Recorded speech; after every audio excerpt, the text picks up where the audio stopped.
on those two illustrated children's book.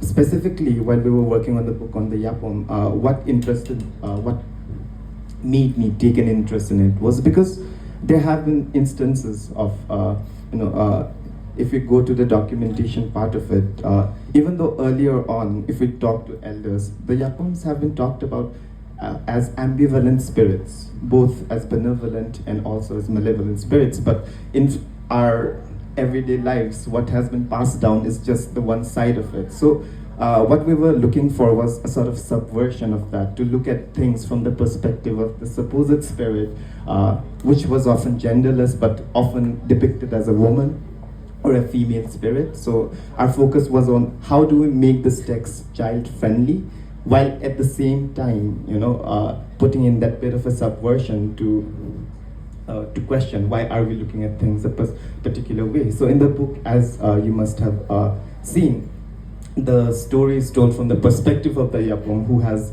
lost,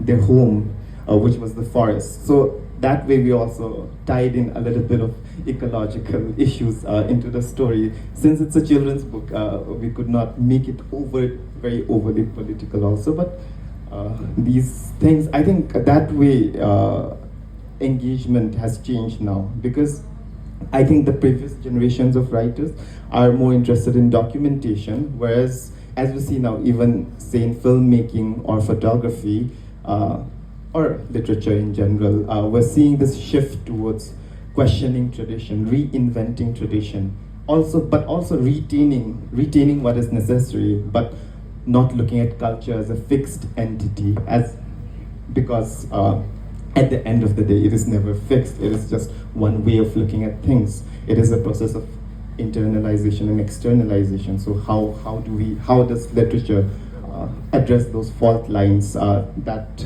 is a perspective that I am interested in as a writer, I would say. And what has been the response to the publications? And what's the feedback that you have been getting on that?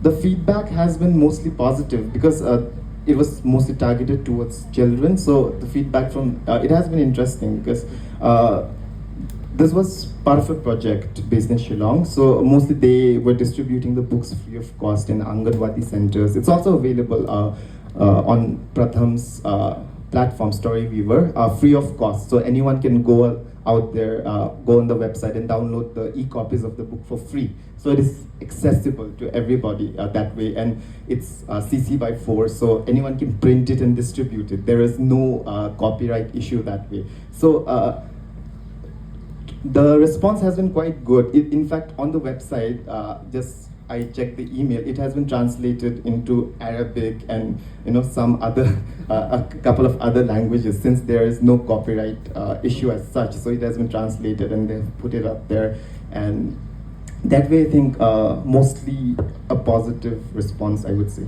We'll come back to the distribution networks towards the later part of the discussion.